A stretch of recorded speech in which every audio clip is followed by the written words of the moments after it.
भूपेंद्र जी नमस्कार। सबसे पहले तो आपको प्रणाम आपको भी मेरी ओर से। आज मैं आपके गांव जी जो कि गौसपुर के नाम से मैं ज्यादा जानता हूं, इसका नाम एक और है, वो आप बताएंगे। तैयबपुर गोरबा, तैयबपुर गोरबा जो गांव है हमारी, ये। हाँ, जो हमारी ग्राम पंचायत पड़ती है। इसमें आपका बहुत बहुत स्वागत है। और मैं अपने पूरे गांव की ओर से, ग्राम प्रधान की ओर से आपके पर्यावरण के प्रति जो लगाव है, जो आपकी एक कर्म भूमि है, जो आपने पर्यावरण के लिए संघर्ष किया, आप लोग संघर्ष कर रहे हो, उसके लिए मैं अपने गांव की ओर से आपको दिल की गहराई से बधाई देता हूं, शुभकामनाएं देता हूं। और आज आपका मेरे गांव गौसपुर में ग्राम पंचायत तैयबपुर गोरबा में आपका बहुत हार्दिक स्वागत है। दोस्तों, जितनी बार भी मैं इस गांव में आया हूं, इस गांव में पहले 2 बार मैं आया हूं। इस गांव की अपनी निजी समस्या थी भूमि कटान को लेकर। जब ये आंदोलन में कार्यरत थे तो तब मैं अपने स्तर पर यहाँ पर आया था इस गांव में, ताकि भूमि जो यहाँ पर तट ये गंगा कटान कर रही थी, उसको रोकने के लिए जो अभी अस्थायी स्टड लगे हैं, जो अभी फिलहाल तो कच्चे हैं, लेकिन पहले वो भी नहीं लगे हुए थे। तो 2 बार तो मैं इस गांव के कार्य के लिए आया था।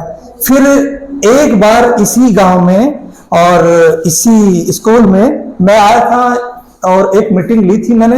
मुझे सन अभी याद नहीं आ रहा, शायद 2019 हो, 19 होगा। कन्या भ्रूण हत्या और एजुकेशन से रिलेटेड हमने यहाँ पर एक गांव वालों के साथ और जागरूक व्यक्तियों के साथ एक मीटिंग की थी। तो जब वो मीटिंग हमारी हुई थी तो मैंने अपनी तरफ से एक प्रस्ताव दिया था यहाँ की ग्राम प्रधान को, जो कि एक महिला ग्राम प्रधान है, सुनीता देवी।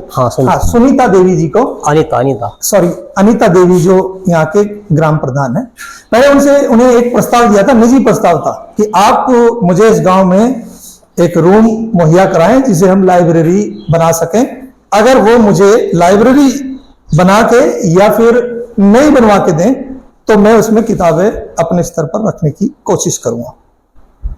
तो 2 बार पहले आना हुआ, एक बार यहाँ इस गांव के में आया था लाइब्रेरी के लिए। आज मैं आया हूँ यहाँ पर एक गंभीर समस्या के लिए, जो कि इस गांव वाले जो गांव के लोग हैं यहाँ के, वो तो जूझ ही रहे हैं करीब 10 साल से, या उससे भी ज्यादा हो गए होंगे।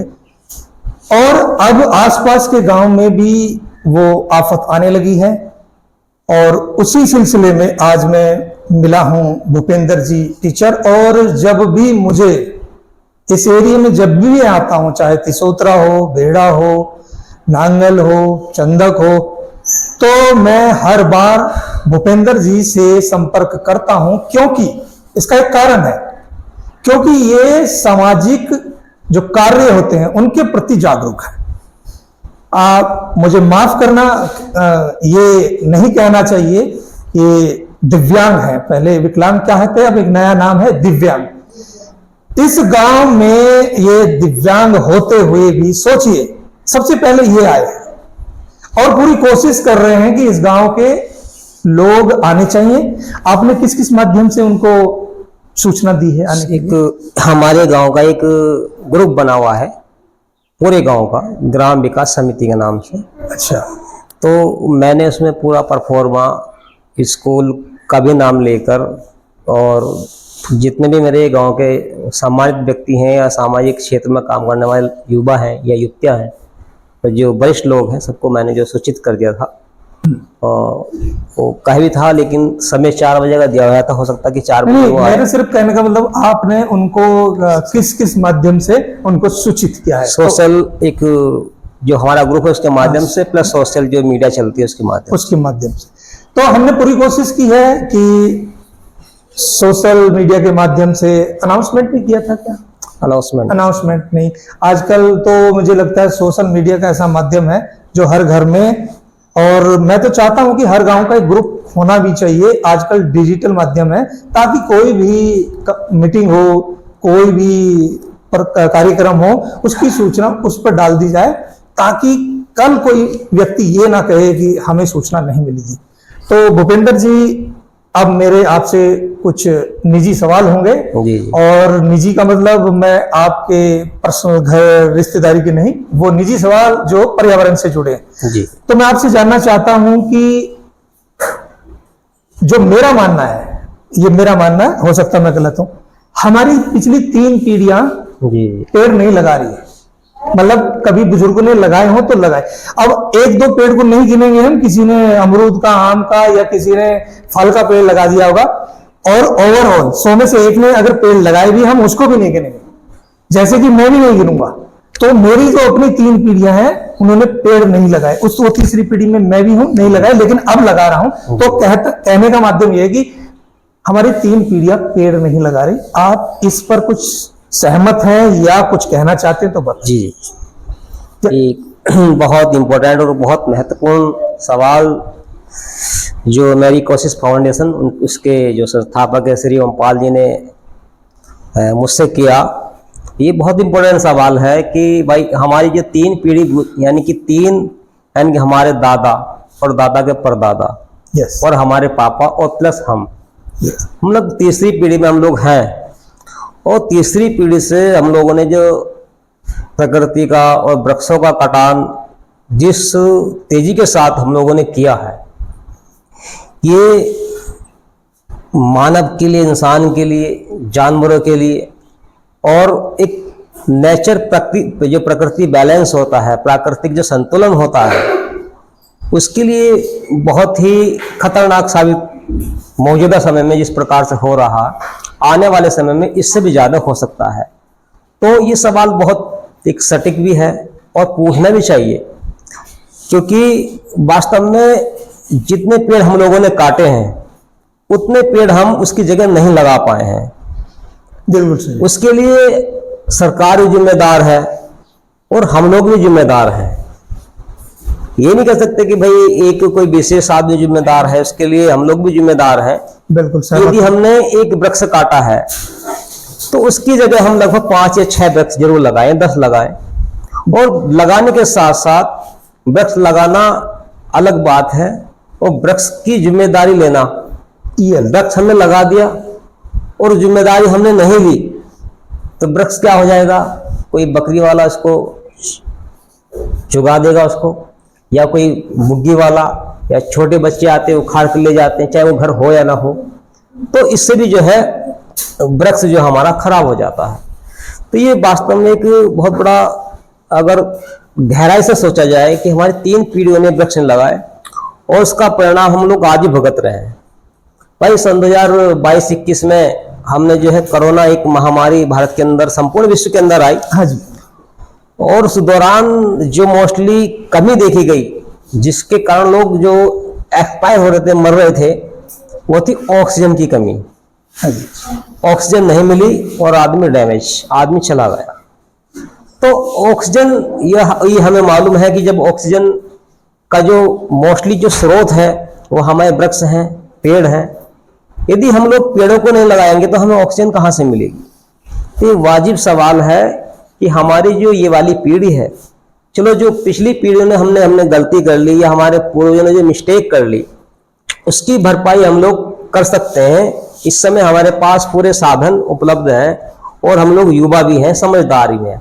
पहले इतनी जानकारी नहीं थी कि भाई पेड़ ऑक्सीजन देता है ग्रामीण क्षेत्रों में, लेकिन अब हम लोगों ने साइंस पढ़ा है, विज्ञान पढ़ा है, उसमें ये हमें पता चला है कि जो मुख्य स्रोत जो ऑक्सीजन का है वो है हमारा वृक्ष, और वृक्ष के बिना हम लोग जिंदा नहीं हैं। तो इसलिए जो हमारे युवा साथी हैं या समाज में किसी प्रकार से वो कार्य करते हैं, या नॉर्मल व्यक्ति हो, किसान हो, मजदूर हो, या कोई अध्यापक हो, या कोई टीचर हो, या किसी भी पद पे कोई भी व्यक्ति हो, एक जिम्मेदारी बनती है कि वो अपने क्षेत्र में और दूसरे क्षेत्र में भी जहां तक उससे संभव हो सकता हो वो जो है वृक्ष को जरूर लगाए। क्योंकि यदि हम लोगों ने वृक्ष लगा लिए तो आने वाले समय में हम लोग सेफ हो जाएंगे। भाई देखो, अक्टूबर का महीना लगने वाला है और किस प्रकार की गर्मी है, ऐसे पहले कभी होता नहीं था। आज से 30 या 35 साल पहले आप एक हिस्ट्री उठाकर देखो, इतनी गर्मी नहीं होती थी जितना तापमान आज है। लगभग 35-37 डिग्री के आसपास तापमान मौजूदा समय में चल रहा है। तो कारण क्या है? वृक्षों की कमी। भाई वृक्ष नहीं रहेंगे तो हरियाली कहाँ से रहेगी। हरा रंग जो होता है शीतलता देता है, और शीतलता खत्म हो गई, हर जगह वृक्ष नहीं है। पहले किसान अपने खेत पे या सड़क के किनारे बैठकर अपना टाइम पास कर लेता, रोटी खा लेता था। लेकिन अब क्या है, धूप निकल ली, खाना खाने का कहीं ठिकाना ही नहीं है, क्योंकि वृक्ष नहीं सब छोड़े। तो मेरा दूसरा सवाल ये है, सवाल मैं इसलिए पूछ रहा हूं क्योंकि जब तक हमें समस्याएं नहीं पता चलेगी तो हम उसके निवारण कैसे करेंगे। जी जी। तो भूपेंद्र जी, मेरा एक और मानना है, क्या गांव देहात जो होता है जी, ये खेती बाड़ी और पेड़ पौधों से ही जाना जाता है। जी। गांव का अगर शहर में कोई बोलेगा ना जी। गांव, तो उसका मतलब होगा हरियाली, पेड़ पौधे। अब आप टीचर हैं, बच्चों को पढ़ाते हैं जी। क्या आपको लगता है कि हमारी जनरेशन पर्यावरण के लिए जागरूक है? ये सवाल भी आपका बहुत अच्छा है कि यदि हम लोग थोड़ा सा 10 या 15-20 साल पीछे हट जाएं, तो हम गांव में जब तीज का त्योहार आता था, जिसको हम तीजो बोलते हैं, बिल्कुल, ग्रामीण क्षेत्र, हाँ जी, तो हमें झूला झूलने के लिए बहुत सारे वृक्ष मिल जाते थे। लेकिन मौजूदा समय में जो हमारी माता है, हमारी बहनें हैं, उनको झूला झूलने के लिए वृक्ष नहीं मिलते हैं। एक आर्टिफिशियल हम लोग जो है किसी के लिंटर में झूला डाल लेते हैं, सही बोला, या कहीं डंडे गाड़ेंगे इधर उधर से उसको झूला बना लेते हैं। तो ये बड़ी समस्या है। और पहले क्या था, गांव में जब भी लोग आते थे तो वृक्ष बहुत सारे हुआ करते थे, घर घर नीम का पेड़, आम का पेड़, पीपल का पेड़। लेकिन अब क्या है, सब वृक्ष खत्म हो गए। अब सर वृक्ष खत्म हो गए तो जो पक्षी की जो आवाजें हम लोगों को सुनने में, यानी कि जो हम प्रेजेंट टाइम में हम लोग अब जब मोबाइल में अलार्म लगाते हैं ना जागने के लिए, सुबह 4 बजे 5 बजे, उस समय अलार्म लगाने की कोई जरूरत नहीं थी, क्योंकि पक्षी ही हम लोग, हमारे जो आंगन में पेड़ रहता था, उस पेड़ पर आके जो खुद ही वो आवाज करते थे, लोग खुद ही उठ जाया करते थे। तो ये वास्तव में सच है कि ग्रामीण क्षेत्रों में भी वृक्षों की बहुत कमी देखने को फिलहाल मिल रही है। और ग्रामीण क्षेत्रों का भी ये दायित्व बनता है कि हम लोग जो है दोबारा प्रकृति की ओर लौटें, और प्रकृति की जो मांग है, जो भावनाएं हैं, प्रकृति जिस प्रकार से आंसू बहाकर हमें बार बार संकेत, कभी अपना रुद्र रूप दिखाती है, कभी आंसू बहाती है, तो उसको हम समझना चाहिए कि प्रकृति हमसे क्या कहना चाह रही है। हमें वृक्ष को जरूर लगाना चाहिए। सर अगला सवाल मेरा ये है कि वृक्ष जो लगने चाहिए गांव में, उस प्रकार की अगर मैं आपके पूरे इस जवाब का एक निष्कर्ष निकालूं तो हमारी जो जनरेशन है अभी जागरूक नहीं है, वो पेड़ नहीं लगा पा रही। ये एक छोटा सा हम इसका निष्कर्ष निकालते हैं। अब एक सवाल और मैं पूछना चाहता हूं, क्योंकि मेरा जो रिसोर्स माध्यम है वो बहुत कम है, क्योंकि मेरे पास जो भी मैं इस पर खर्च करता हूं वो अपना खर्च होता, तो मेरी रीच कम है। और मैं इसलिए ये सवाल पूछता हूं हर जगह जाके, ताकि मुझे ये पता चले कि मेरा यहाँ आना ऐसा तो नहीं है कॉपी पेस्ट चल रहा है। तो क्या इस गांव में जिस प्रकार से मैं पर्यावरण के लिए एक कोशिश कर रहा हूं, क्या इस गांव में मुझसे पहले भी इस स्तर पर कोई बात रखने वाला या जागरूक करने वाला कोई व्यक्ति या संस्था आई है भी इसी गांव में, ऐसी कोई या कार्य कर रही है? बिल्कुल, ये सवाल आपका बहुत इंपॉर्टेंट है। सन 2014-15 की बात है, और वन विभाग वाले यहाँ जो पूरी एक ट्राली जो थी बड़ी बड़ी पेड़ भरकर लेके आई थी। तो पहले थोड़ा सा एक प्रचलन चला था कि वृक्ष लगाओ, लेकिन बीच में वो जो पेड़ लगाए थे सरकार ने उस ओर ध्यान नहीं दिया गया। वृक्ष लगा दिए, लेकिन गलत महीने में लगाए। गलत महीने, वो लगभग जो है मार्च के महीने में, मार्च का लास्ट था, मार्च के लास्ट के महीने में वृक्ष लगवाए। तो मई जून का जो महीना था बहुत गर्मी होती है, तपन होती है बहुत, तो उस तपन में वृक्षों को पानी नहीं मिल पाया तो वो सूख गए। मेरा सवाल थोड़ा सा दूसरी तरफ था जी, वो मैं थोड़ा सा करेक्ट कर देता हूं। मेरा कहना था कि सरकारी और वन विभाग, उनकी तो जिम्मेदारी ड्यूटी है, वो तो लगाएंगे। मैं जानना चाह रहा था कोई निजी स्तर पर ऐसा प्रयास कर रहा हो या कोई संस्था इस प्रकार से काम कर रही है इस गांव में मौजूदा समय में, या क्योंकि मेरा सवाल इसलिए है, अगर कोई और कर रहा होगा तो 2 आदमी क्या करेंगे यहाँ पे, मैं किसी दूसरे गांव में तो मेरा मकसद सिर्फ प्रचार प्रसार नहीं है, अच्छा मतलब जहाँ जरूरत है वहां पहुंचना मेरी प्राथमिकता है, वो पूछ रहा हूँ। बिल्कुल, ये सवाल आपका वास्तव में हम लोगों को शर्मिंदा करने वाला है, क्योंकि हमारे यहाँ कोई प्राइवेट कोई संस्था या कोई व्यक्ति इस प्रकार से वृक्षों के प्रति या पर्यावरण के प्रति कोई जागरूक करने के लिए नहीं आया। इतना होता था कभी कभी नूतन इंटर कॉलेज में या विद्यालय के अंदर हम लोगों को बताया करते थे कि वृक्ष को लगाओ यदि जीवन बचाना है तो। वो भी 5 जुलाई पर्यावरण दिवस, 5 जुलाई को जो बोलते थे कि भाई वृक्ष लगाओ, तो ये वास्तव में हमारे गांव के लिए मुझे भी ये कहते हो शर्मिंदगी महसूस हो रही है कि वास्तव में ये कदम हम शिक्षित होने के बाद भी नहीं उठा पाए। वास्तव में आपसे पहले कोई इस तरह के पर्यावरण के संबंध में या वृक्षों को लगाने के लिए जो महत्वपूर्ण कदम और जो कार्य है उस वो नहीं आया, वो नहीं आया। मैं इसलिए पूछ रहा हूँ, बहुत से लोग इस वीडियो को देख के कहेंगे कि ये शायद अपनी बड़ाई, दोस्तों मैं इसलिए ये पूछ रहा हूँ कि अगर एक ही जगह 2 व्यक्ति काम कर रहे होंगे तो क्या फायदा होगा। अगर एक आदमी पहले से हम वृक्षारोपण पे मेरे स्तर पे अगर जागरूक कर रहा होगा तो मैं किसी दूसरे गांव में जाऊंगा, क्योंकि मेरा संसाधन सीमित है। तो मैं चाहता हूं कि मुझे दूसरे कर रहे हैं वो बहुत अच्छा लगता है, लेकिन मैं दूसरा गांव ढूंढूंगा ताकि हर गांव तक यह हमारा जो जागरूकता कार्यक्रम का जो प्रोग्राम है, जो बात है, वो पहुंच जाए। तो अब हमारा जो नेक्स्ट क्वेश्चन है ये मैं एक मुहिम पर काम कर रहा हूं और वो मुहिम है कि मैं इस जनरेशन को, आने वाली जनरेशन को पेड़ से अपनापन पे जोड़ने के लिए एक मुहिम के तहत काम कर रहा हूं। एक पेड़ अपने नाम का और एक पेड़ अपनों के नाम का। उससे क्या होगा कि अगर एक परिवार के 5 लोग हैं तो कम से कम 5 और अधिक से अधिक 25 पेड़ लगेंगे, क्योंकि उस हर व्यक्ति एक अपने और एक अपनों के करेगा तो 5 का इंटू 25 हो जाएगा। और करीब 140 करोड़ की आबादी है। हम सोचते हैं कि 40 ऊपर वाले निकाल दो जो थोड़े बुजुर्ग हो गए हैं, एक तरीके से हमने निकालना नहीं पर एक आकलन कर रहे हैं। 100 करोड़ लोग भी अगर इस मुहिम के साथ जुड़ जाएं, अपना, मेरे लिए नहीं, अपने लिए, तो 100 करोड़ इंटू 5 मल्टीप्लाई कर दें, 500 करोड़ पेड़ लग जाए। मेरा अनुमानित है 1 साल में लगेंगे। हमने कहा उसका 25% भी बचा, फिर 1 करोड़ पे आ गए हम। 1 करोड़ पेड़ अगर साल दर साल लगे तो दोबारा से हम इसे हरा भरा देश बना सकते हैं, जो अभी कंक्रीट का जंगल बनता जा रहा है। इस पर आपकी अपनी? बिल्कुल, ये बहुत अच्छी कोशिश भी है और एक अच्छा इसको बोलते टाइटल भी है।